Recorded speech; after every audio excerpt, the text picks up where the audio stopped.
Gentlemen, the President of the United States.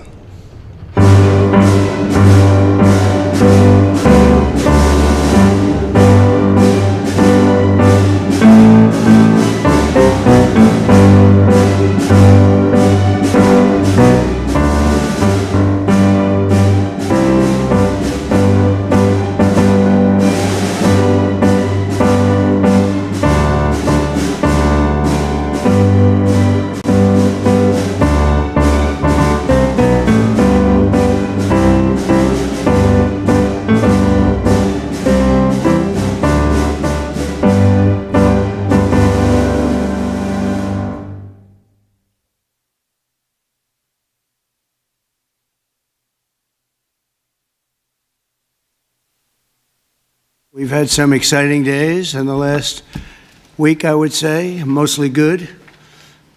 Some of the things you're reading about in Los Angeles, thank goodness we sent out some wonderful National Guard. They've really helped in a lot of problems they were having out there.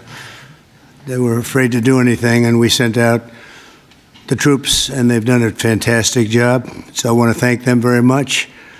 I also want to thank you for being here as we discuss one of the most exciting parts of the One Big Beautiful Bill. It is indeed a big, beautiful bill, and it's doing very well. The Trump Accounts, as they call it, pilot program, which will make it possible for countless American children to have a strong start in life at no cost to the American taxpayer. Absolutely no cost. It's going to have a huge impact. I want to thank House Speaker Mike Johnson for, number one, being a great speaker, and number two, perhaps slightly less important, for being here today. Thank you, Mike. Along with Chairman Jason Smith, who's fantastic, and Representatives French Hill, August Pfluger, Blake Moore, Rob Bresnahan, and Frank Lucas. Thank you all, fellas. Thank you very much. We appreciate it very much. Thanks as well to many top business leaders from Invest America, CEO, Council. It's been a wonderful council. They've come up with some fantastic ideas. We're putting them into use. They're really the greatest business minds we have today. These men and women lead large, successful companies, and they're committed to contributing millions of dollars to the Trump account. And it's really, it's going to be something incredible for children and for their employees in many cases.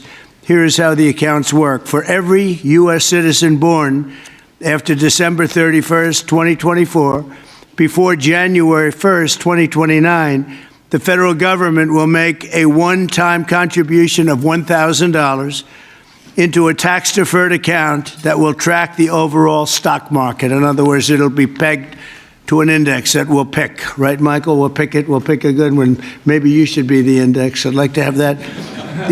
These kids would be very wealthy if that were the case. That would be a good idea. I think we might do that, Michael Dell. These accounts will be private property controlled by the child's guardians, and in many cases, those guardians will be the parents. We think probably the parents will be the guardians. They'll be open for additional private contributions each year from family, friends, parents, employers, churches, private foundations, and more. This is a pro-family initiative that will help millions of Americans harness the strength of our economy to lift up the next generation, and they'll really be getting a big jump on life, especially if we get a little bit lucky with some of the numbers and the economies into the future. In addition to the substantial financial benefits of investing early in life, extensive research shows that children with savings accounts are more likely to graduate high school and college, buy a home, start a business, and are less likely to be incarcerated. Trump accounts will contribute to the lifelong success of millions of newborn babies. They are fully, and this will be very interesting, I think, for everybody to hear, they are fully funded through targeted reforms in the One Big Beautiful Bill, like the $1.7 trillion in mandatory savings, welfare reforms to stop waste and fraud, a 3.5% remittance tax, and more.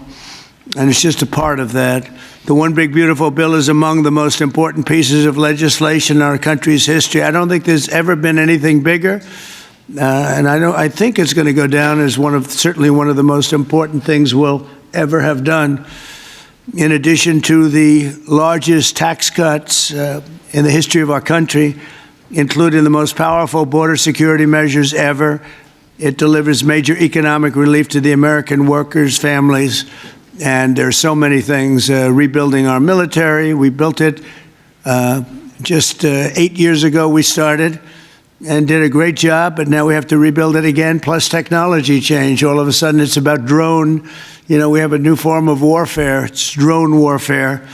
So a lot of things change. We did a great job with the military, but now we're going to have to do some little tweaks, to put it mildly. And we'll be doing that, and we have it all nicely funded.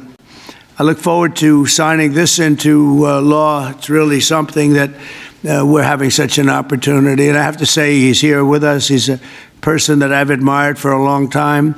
You take a look at what he's done and followed his record. And it's Dell Chairman Michael Dell. He's done such an incredible job. It's as a business person, I study business people, and that's a perfect one to study.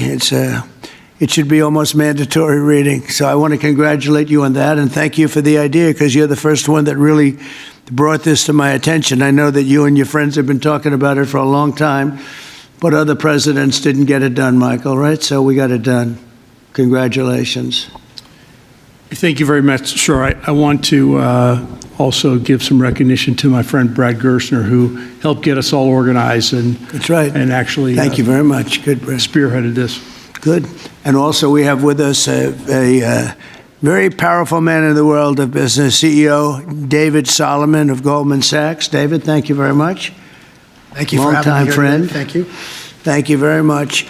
Uber CEO Dara Khosrowshahi. Where is Khosrowshahi? Right here. Where? Thank you very much. That's a hell of a name, but you've done a hell of a job. So that's appropriate.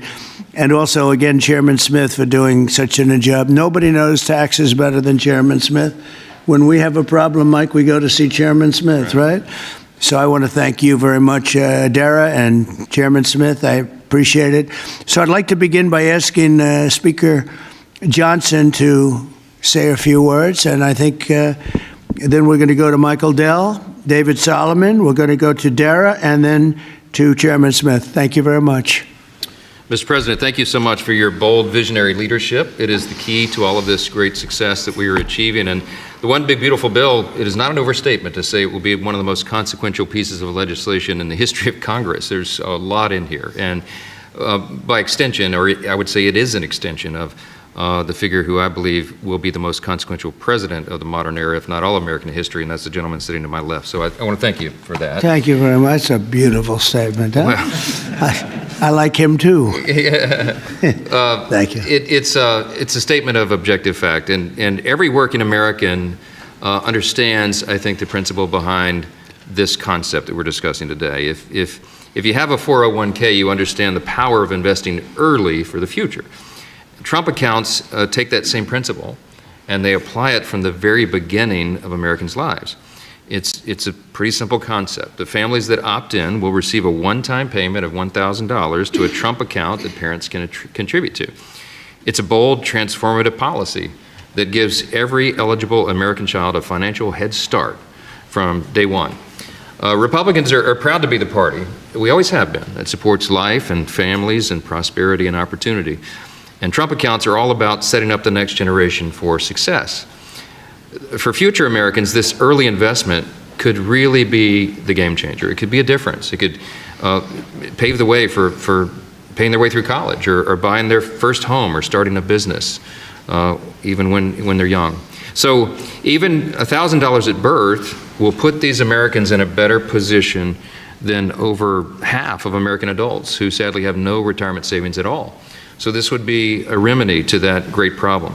And it will encourage the free market. It will encourage investment and understanding of capitalism.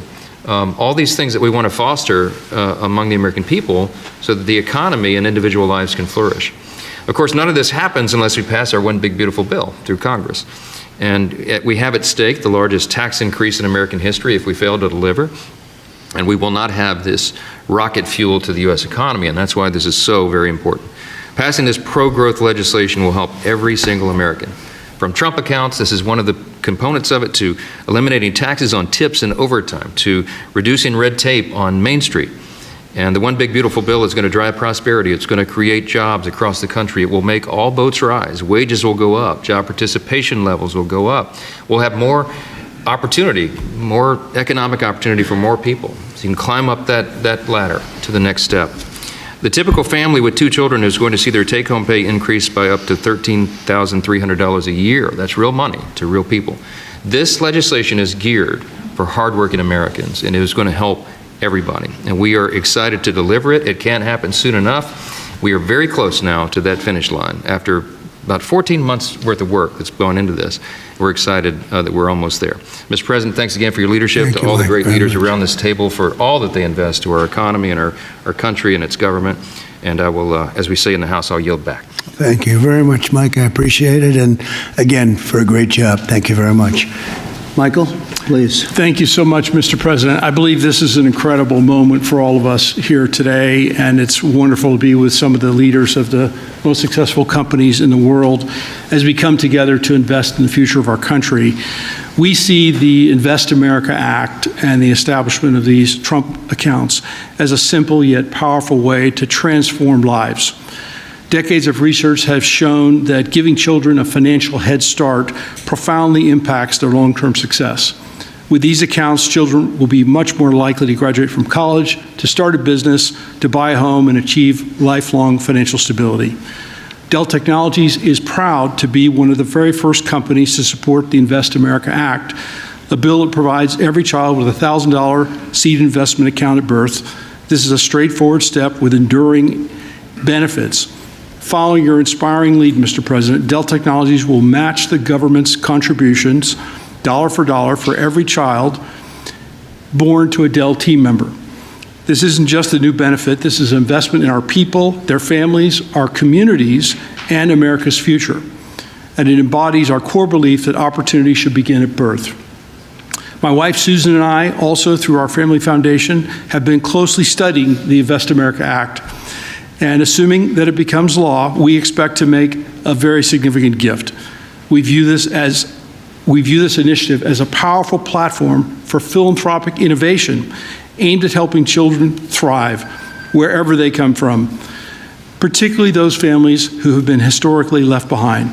Mr. President, you articulated it perfectly. These Invest America accounts will give every new American child a genuine opportunity to participate in history's greatest engine of economic growth, the American economy. The funds in these accounts invested in American enterprise and innovation will grow over time into substantial nest eggs, providing support for education, home ownership, and starting families. The ability of families, friends, benefactors, and employers to match the government's generosity amplifies the life-changing potential of this initiative. Thank you, Mr. President, for your visionary leadership on this critical issue. These Invest America accounts will profoundly impact countless young Americans, ensuring they truly benefit from what Abraham Lincoln described as the right of every American, the right to rise. Thank you. Thank you very much, Michael. We really have come a long way since you came to see me about 6 months ago with your beautiful wife. We had a nice talk. I said, that sounds pretty good. Let's think about that. And it's everybody I've spoken to about it, they can't even believe it. And because of great politicians and political leaders like we have, I think this is going to go quickly, very well and very quickly. So I appreciate it. Thank you very much. David Solomon, please. Thank you, Mr. President. I'm thrilled to be here with everyone and excited to participate in this important and timely discussion. I'd also like to acknowledge the efforts of so many in Congress on this very significant issue, and in particular the members here, and particularly the leadership of Senator Cruz and Representative Moore, who have played a big role in helping drive this forward. We also wouldn't be here today without the leadership of Brad Gerstner and Michael Dell in really having the vision, the energy, the passion, the commitment to help move this forward. So thank you both. There are many reasons why the United States has the largest and most dynamic and most innovative economy in the world. But one of the most important is the fact that our system of democratic capitalism incentivizes a culture that does not penalize people for taking risks. In fact, it incentivizes people to have a vision to go out and attract funding that's necessary to make their vision a reality. It is no mistake that many of the most important and innovative companies in the world today started in a parent's garage or on a college campus or in any one of a number of unlikely places in the United States. One of my worries is that our current and future generations of young people don't fully appreciate and aren't as educated as well as they can be on markets and capitalism. And while capitalism is not perfect, it helps fuel the American dream. This initiative gets at the core of binding those future generations to the benefits and the potential of America's great companies and markets. Early childhood investments have far-reaching benefits, and Goldman Sachs is proud to support this initiative. This is an exciting opportunity for public-private partnership and for both communities and companies to invest in young people, the future of America. Once we see the Invest America Act signed into law, Goldman Sachs would be excited to further support this Invest in America initiative. We believe passionately in our capital markets. They are an enormous competitive strength for the United States, and we know that our economy's future vitality is dependent on young people understanding the power of investing for the long term and sharing in the benefits of ideas that bring value to the lives of people around the world. Thank you, Mr. President, for helping drive this forward, and I look forward to continued partnership on this effort. Thank you very much, David. Dara, please. Thank you. Good afternoon, everyone. Thank you, Mr. President, for hosting us here today. It's an incredible honor to be here in a place that symbolizes the very opportunity that has defined my life. Thank you, Brad. Thank you, Michael, for your vision. We all strive to build something that lasts, and the Invest America Act is a legacy that is going to last for generations. President Trump, thank you for your leadership. Your support is going to turn this powerful idea into a powerful reality for millions of young Americans. Now, I was 9 years old when I came to this country. My family arrived in America having fled the Iranian Revolution. We had lost everything that we had built. But we gained something far more valuable here. We gained a chance to rebuild again. We had a close-knit family. We had access to world-class education. And we had the one thing that fuels every American dream, and that's hope. So what if we could bottle up that hope? What if we could give that same power of hope, real, tangible hope that comes from having a stake in your own future and a stake in the best companies in the world to every single child that's born in this country? That's the promise of the Invest America Act. It's not just an account, it's a launch pad. It puts the unstoppable engine of compounding to work for our kids, building a future for them from day one. This mission is personal to me, and it's core to us at Uber. Every day we see people using our platform to create opportunities for themselves, to save for a home, to pay for tuition, to build their own American dream one trip at a time. And that's why Uber is so proud to support this bill, which also includes benefits for millions of Uber drivers and couriers in the form of no tax on tips. Mr. President, our earners are grateful for your support. Thank you very much. Right? What a great job. You know, when you think we're doing a lot of work on Iran right now, and Yes. I see that what you just said, you came here and Absolutely. they took it all away from you, and you started, and you've become one of the biggest anywhere in the world. What a great story that is. Thank you very much, Mr. President. Congratulations. And we wish you Amazing. all the success there. Thank you very much. We'll need it. We're going to need it for that. That's it. They're tough negotiators. They're great negotiators. Yes. Among the best. Look at Yes. you. Thank you very much. Thank you. Appreciate it, Dara. Jason, please. Thank you, Mr. President. I want to first start off by thanking you for your leadership, your vision, your commitment to workers and families throughout this country. The One Big Beautiful Bill would not have been possible without you. And it delivers the largest tax cut in U.S. history, the largest mandatory spending cuts in U.S. history, the most significant welfare reforms in U.S. history, and the largest one-time investment in border security. So it's things to be extremely proud about. Representing Southeast Missouri, I'm extremely proud about how you're delivering for working families. No tax on tips. A waitress like the waitress in Nevada that talked to you about no tax on tips, and the other 4 million tipped employees in the country, they will see an extra $1,700 in their paycheck because of the no tax on tips. That's significant for someone who's just trying to put food on their table and clothes on their backs. The linemen working overtime to restore power will get an additional $1,750 into their paycheck. Seniors will get $72 billion in tax cuts. The Trump investment accounts will be a game changer for new parents, even before their newborn baby can walk or talk. Their child will have money saved to one day learn a trade, start a business, or to buy a home.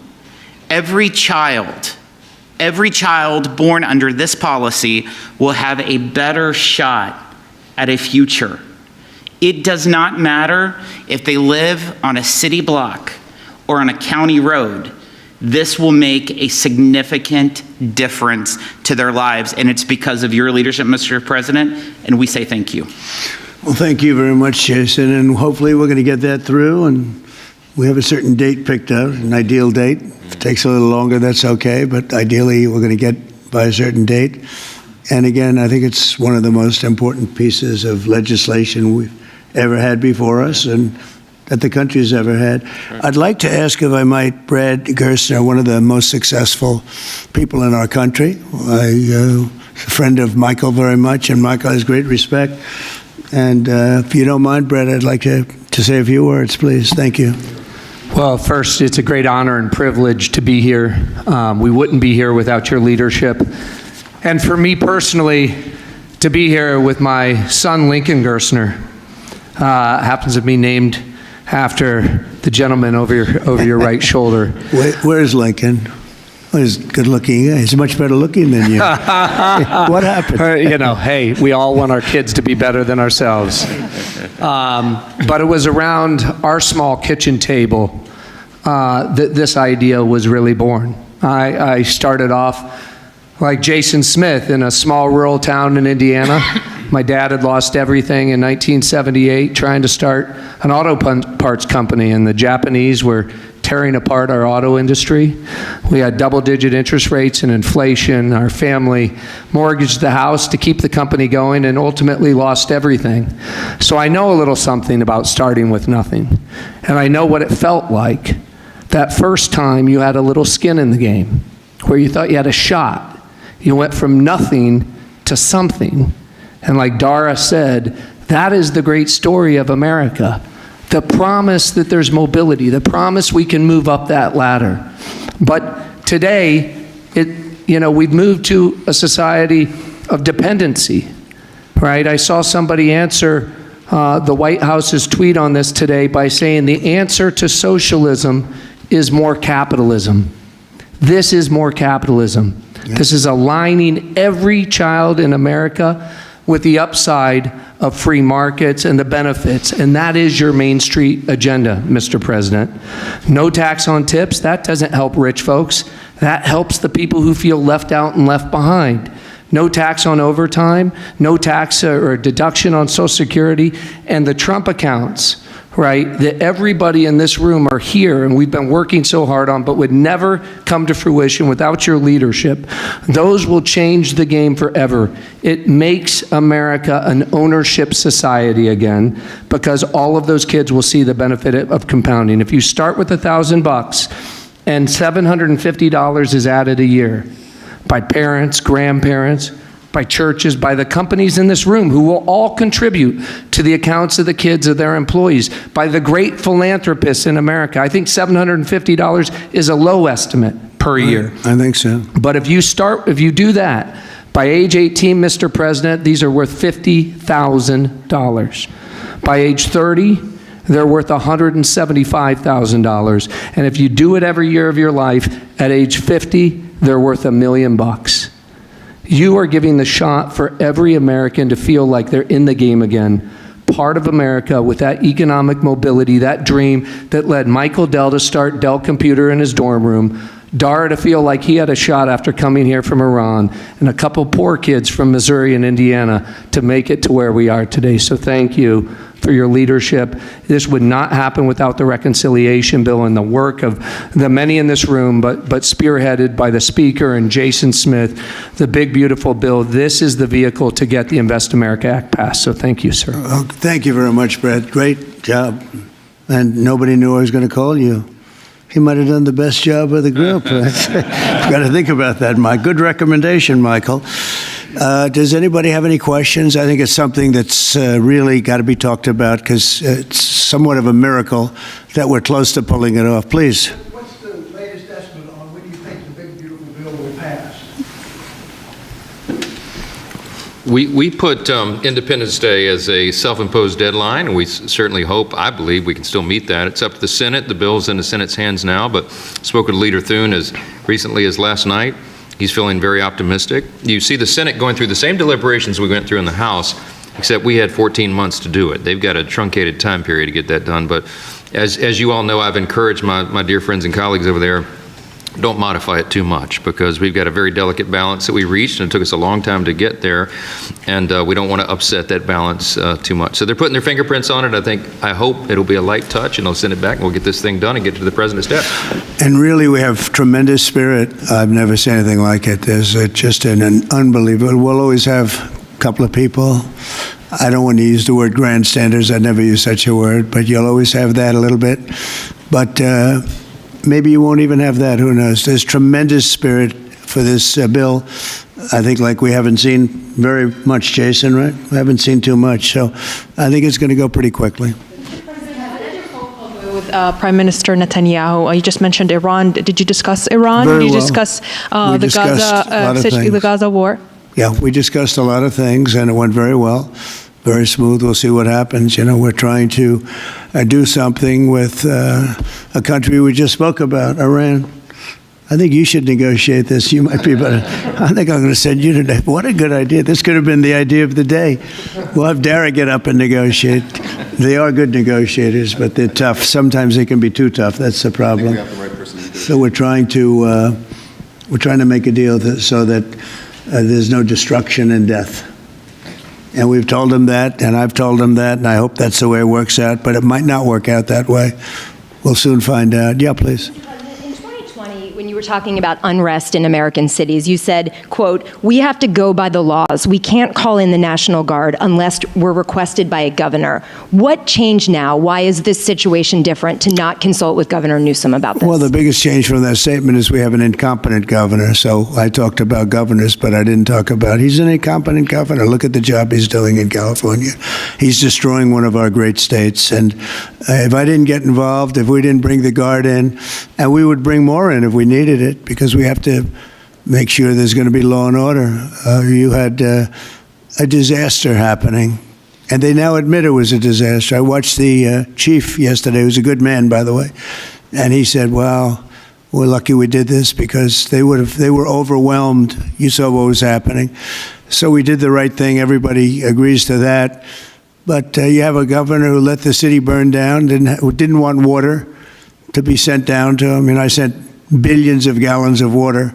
I wanted to do it in the first term. He wouldn't do it over, I don't know, they have environmental reasons, but there were no environmental reasons. I think it's just a political philosophy. But it's lucky for the people in Los Angeles and in California that we did what we did. We got it just in time. It's still simmering a little bit, but not very much. Yeah, please. Have you gotten warrant his arrest? What crime has Governor Newsom committed? A crime has he committed? I think his primary crime is running for governor because he's done such a bad job. What he's done to that state is like what Biden did to this country. And that's pretty bad. It's a wrong philosophy. Thousands, hundreds of thousands of illegal immigrants, many of them prisoners. They're taking up your health care. They're taking up your space in schools. They're taking up your hospital. And in many cases, they're criminals. And we have to do something about it, and we're doing something about it. I want to thank the incredible patriots of ICE and Tom Holman, who has been incredible, and Kristi Noem, likewise incredible. The job they're doing, and it's like an unforced error. There was no reason for this. 21 million people were allowed into our country, and many of those people were criminals. And it's a shame. It's a shame. But we're getting them out, and I will say I think it's a 95-5 issue, just like so many other issues, 95-5. And the Democrats lost an election in a landslide because they're on the wrong side of the issues. I mean, it's not even conceivable that somebody would do the kind of things that he did. And then, you talk about projects. They want to build a train going from San Francisco to L.A., and it's costing hundreds of billions of dollars more than they thought it was going to cost. It's not even believable. To Brad and to people sitting here, would you believe that a train, it was going to cost X dollars, and it might be 100 times X? Would have paid for this for about 50 million American children. You're right. 50 million American children instead of a 3-mile train track that never got built. We could have put Lincoln in charge with no experience. He would have done a good job. I guarantee you that. All right, please, Peter. Mr. President, have you gotten an update from your negotiating? Thank you, President Trump. So it seems like Gavin Newsom likes the attention that he's getting right now from you. Yeah, I think it seems like he does. If you look at recent history, somebody who was running for president, who got arrested and had a mugshot, you could make the argument that politically that wound up helping you. Are you worried at all at this moment that talking about him getting arrested could be helpful to his political prospects? Because a lot of people think he wants to be sitting right where you are. Well, in my case, it was a witch hunt, and everybody knew it. And I was able to explain that during the process. Otherwise, I wouldn't be sitting here right now. And it was a total witch hunt. It's proven to be a witch hunt, and you see what's happened. In his case, it really is very obvious. You look at what's happened between the fires, I could name 10 things right now. We talk about the trains. We talk about all of the costs in California. You talk about all of the people that are flowing and destroying life for everyone else. So no, I don't think it's going to help him. I think it's actually very bad for him. And right around the time that we were walking in here, the governor and the state attorney general said that they're going to sue you for sending the National Guard in. They're saying there's no invasion, there's no rebellion. The president is trying to manufacture chaos and crisis on the ground for his own political ends. Federalizing the California National Guard is an abuse of the president's authority under law. Well, it's interesting. You watched the same clips as I did. Cars burning all over the place, people rioting. And by the way, we stopped it. We were able to make it much better, but it still looked pretty bad. And in watching clips last night, people were saying this is really a big problem. And until we went in, if we didn't do the job, that place would be burning down just like the houses burned down. They were in big trouble last night, Peter. You know it. And the night before, and the night before that. And I feel we had no choice. I don't want to see happen what happened so many times in this country. I watched Minneapolis burn. Look at what happened in so many different parts of California. You take a look at what happened in San Diego. There's so many different places where we let it burn. We want to be politically correct. We wanted to be nice. We want to be nice to the criminal.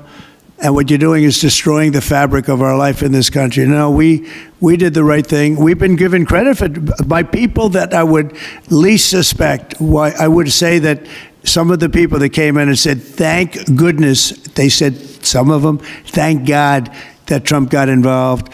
And I'm very happy I got involved. And I think Gavin, in his own way, is probably happy I got involved. Yeah, go ahead, Peter. What do you make of the fact that he says you want a civil war on the streets of America? No, that's just the opposite. I don't want a civil war. A civil war would happen if you left it to people like him.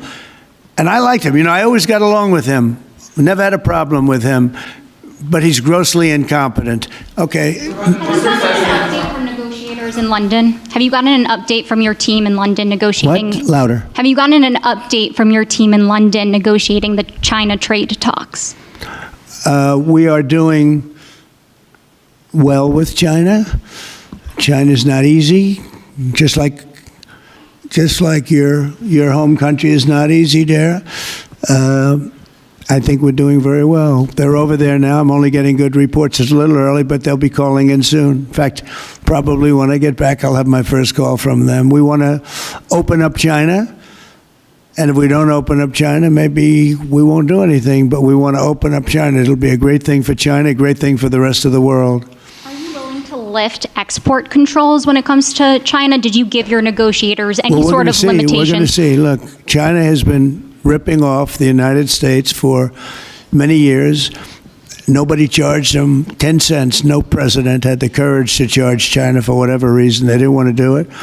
I took in hundreds of billions of dollars. I put on tariffs on China when I got in first term, and we took in hundreds of billions of dollars. And then I did it again, but I did it for a lot of others. If you look at the stats, the deficit last month was cut in half. Everybody was shocked. I wasn't shocked. I think a lot of the people at this table weren't, because they saw the billions of dollars that were pouring in, and the tariffs hadn't even started yet, just about. They were in cars. They were in some countries at a very minor level. And we cut the deficit in half, and it was a big story a couple of days ago. They said, I don't believe, one of the announcers on a business network went wild, said, I can't believe these numbers. Those numbers are good. The numbers are going to be very good. I think we're going to have a great 4 years. You know, we had the greatest economy in history during my 4 years. I think this one's going to blow it away. Yeah. Mr. President, go ahead, do you have a message for Greta Thunberg, and did she come up on your call with the Prime Minister today? Well, she's a strange person. She's a young, angry person. I don't know if it's real anger. It's hard to believe, actually, but I saw what happened. She's certainly different. Do you think anger management. I think she has to go to an anger management class. That's my primary recommendation for her. Was she kidnapped by Israel, as she says? Was she kidnapped? I find it. I think Israel has enough problems without kidnapping Greta Thunberg. And secondly, are you going to Is that what she said? She was kidnapped by Israel? Yes, sir. Are you going to get rid of the Tesla and the Starlink service that you have here at the White House? No, I haven't heard that. I mean, I may move the Tesla around a little bit, but I don't think we'll be doing that with Starlink. It's a good service. Where are you going to move it to? Move it around. What do you mean? I have a lot of locations. Actually, I got so many locations that I don't know what to do with them all. About the Tesla, did you ever see Elon Musk get physical with the Treasury Secretary? No, I didn't. And I tried to They ask... did have an argument, but I didn't see a lot of physicality there. And there was this New York Times report that he did not want to talk about, Elon Musk, that alleged that he, towards the end of his time in the White House, was blurring the lines between recreational use of drugs and medicinal. Do you think he ever had drugs here at the White House? I really don't know. I don't think so. I hope not. Look, I wish him well. You understand. We had a good relationship, and I just wish him well. Very well, actually. Yeah. About aid in Gaza, you mentioned now the flotilla. Do you have a response at all about Israel intercepting this boat? And can you give us an update on what's happening to the entry of aid into Gaza right now? We've had people being shot by Israeli forces who are trying to get aid from the Gaza Humanitarian Foundation. Yes. Gaza right now is in the midst of a massive negotiation between us and Hamas and Israel, and Iran actually is involved. And we'll see what's going to happen with Gaza. We want to get the hostages back. That's all I can tell you. Yeah, please, in the back. Yeah. Back to California briefly. You said yesterday when ACTA reported that it was not insurrection taking place, but then on True Social a bit later, you'd said they were insurrectionists. After what you've seen You're talking about in L.A.? Yes, sir, in L.A. I wouldn't call it quite an insurrection, but it could have led to an insurrection. I mean, that was a lot of harm that was going on last night. I watched it very closely. And it was amazing that the job that the National Guard did. And by the way, the police were working very hard also. But, you know, the police are given instructions to be politically correct. I said, no, you don't have to be politically correct. You have to do the job. And on Elon Musk, do you plan to speak to him on the phone anytime soon? I know some. Which one? On Elon Musk, do you plan to speak to him on the phone anytime soon? I haven't really thought about it, actually. I would imagine he wants to speak to me. I would think so. If I were him, I'd want to speak to me, and maybe he's already called. You'd have to ask him whether or not he's already called.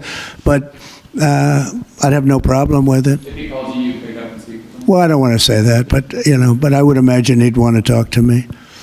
Mr. President. Yeah, please. We're supposed to get a counter proposal from Iran today. Have you gotten that proposal? And what is the main impediment? We have a meeting with Iran on Thursday, so we're going to wait till Thursday. And what's the main impediment to getting a deal? Well, they're just asking for things that you can't do. They don't want to give up what they have to give up. You know what that is. They seek enrichment. We can't have enrichment. We want just the opposite. And so far, they're not there. I hate to say that because the alternative is a very, very dire one, but they're not there. They have given us their thoughts on the deal, and I said, it's just not acceptable. So this was the main topic for Prime Minister Netanyahu today when you spoke? I would say, yeah. I don't know what else I can talk about the weather. Well, you can talk about Lebanon. Pretty much that's the main topic, yeah. Mr. President. We talked about Lebanon also, yeah, we did. What about Lebanon? Well, Lebanon's working very hard. They have a great new ambassador that I put there, man I know very well. He's very smart. I didn't even know he was Lebanese, and I said, why would you want Lebanon? He said, I was born there. I love it. I love the people. I said, it's very dangerous going to Lebanon. There are some ambassadorships that are wonderful. There are some that are dangerous. I said, Michel, his name is. It's a he, Michel, very elegant man. And I said, why would you want this? And he said, because I love my country and I love those people. I said, it's very dangerous. He goes, I don't care. This is not a man that lived on danger. He's a very successful man from here. And he wanted to be the ambassador despite probably a very dangerous situation he's going into. You see what's going on. But I had great respect for that. He loves that country. He loves it. He was born there. He loves the country. Yeah. Mr. President, you've got a big, beautiful parade coming up on Saturday. We do. What's your biggest expectations for that? And I've got a second question in regards to Gavin Newsom. Go ahead and talk about the big, beautiful parade. Thank you, Brian. It's such a, I think, important moment for this country. 2 weeks ago, I was calling people and back and forth with leaders, including President Putin, including French president, including lots of different people. And all of them said, we're celebrating victory in World War II. And I said, wow, isn't that amazing? We're the only one that wasn't celebrating, and we're the one that won the war. Now, Russia did help. They did lose 51 million people, in all fairness. People would say, oh, he's sticking up for Russia. No, they lost 51 million people. And, we can't forget that. But France was celebrating. And, as you know, Hitler made a speech at the Eiffel Tower. But when I spoke to President Macron, he said, oh, we are celebrating the great victory of World War II. And I think that's great that he was doing it. But we're the one that won it, and we weren't celebrating. I said to myself, isn't that crazy? And I think it's time for us to celebrate a little bit. We've had a lot of victories. We won 2 world wars, and then we go out and change the name of the forts where we won the wars. You go out, we win world wars from Fort Robert E. Lee, from Fort Bragg, from all the different forts. And what do? We change the name of the forts because we want to be politically correct. So a lot of them were changing back. You probably noticed Fort Bragg and others. But I think it's a time to celebrate our military. We've rebuilt our military largely, little low on ammunition. That's because it goes out very fast to other countries, one in particular, but we'll get that back very quickly. But we have a military the likes of which nobody has. Nobody comes close. We have the best equipment in the world. We make the best equipment in the world.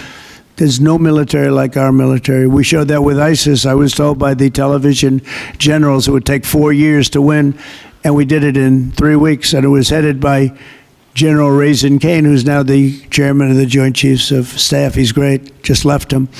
No, I think it's time that we celebrate. And I sort of have to laugh at these people. Well, you're going to spend a lot of money. A lot of that money is being paid for by me and people that make donations. I don't know if you know that. A lot of it won't even come out of the military. I think I can say that, Susie, right?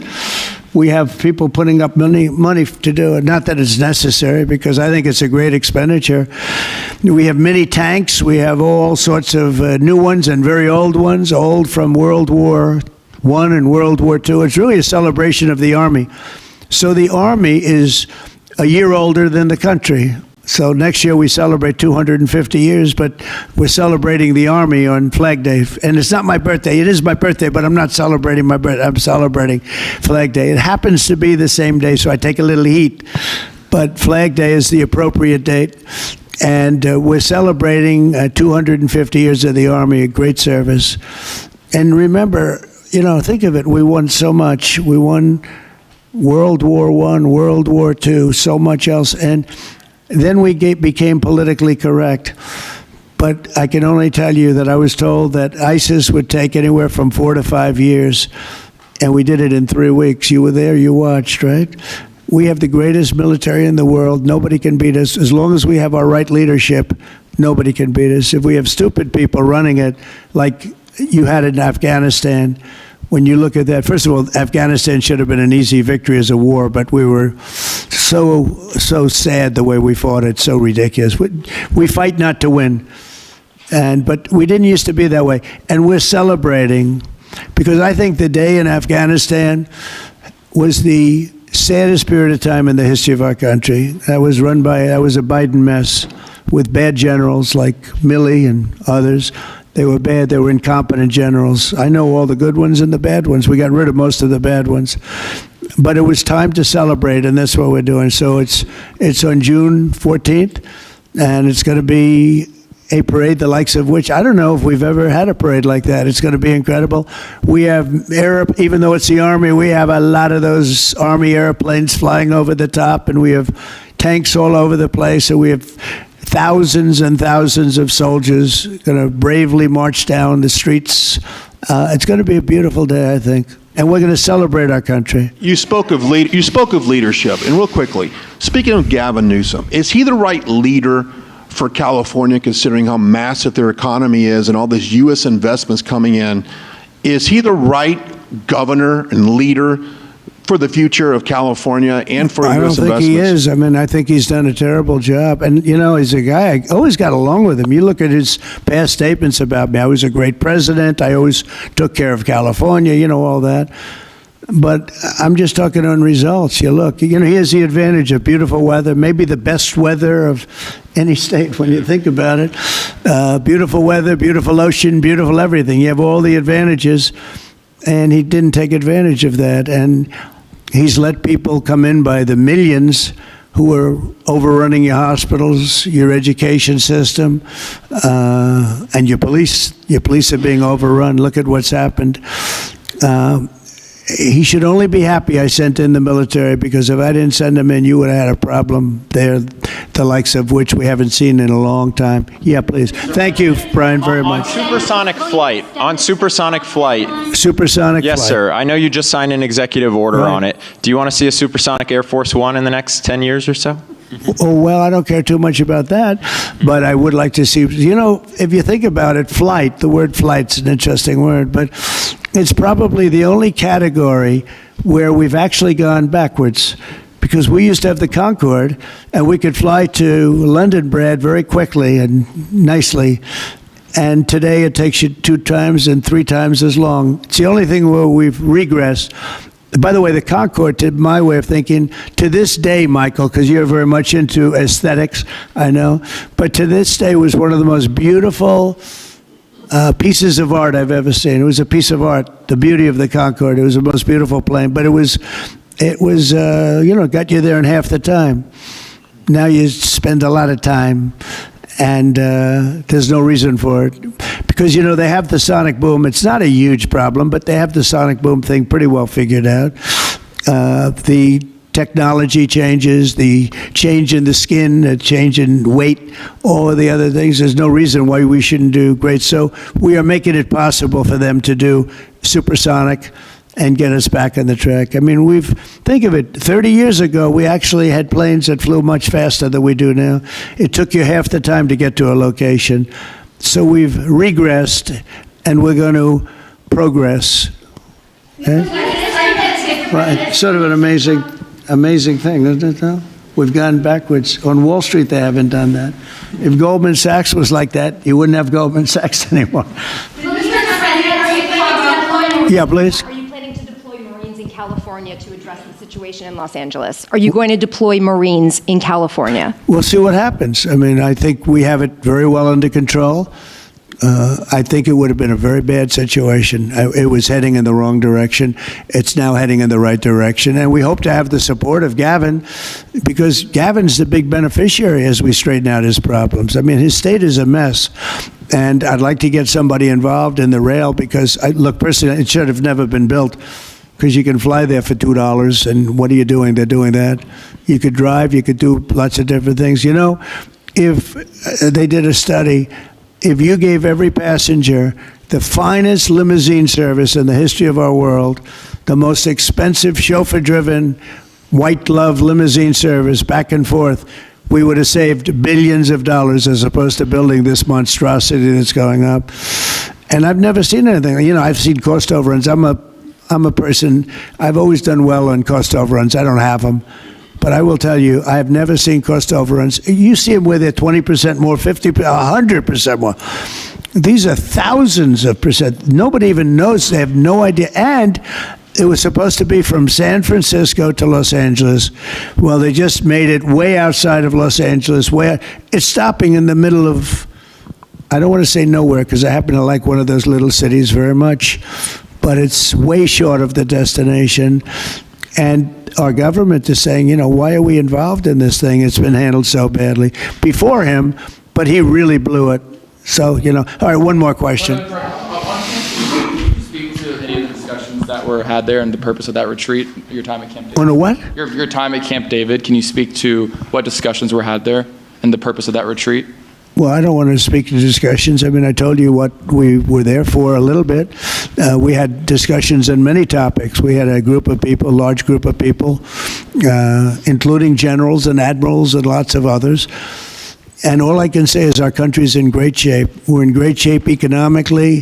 The bill that Mike and Jason and all the people are working on is going to be, I think, amazing. I think it's going to be one of the most important pieces of legislation we've ever had in this country.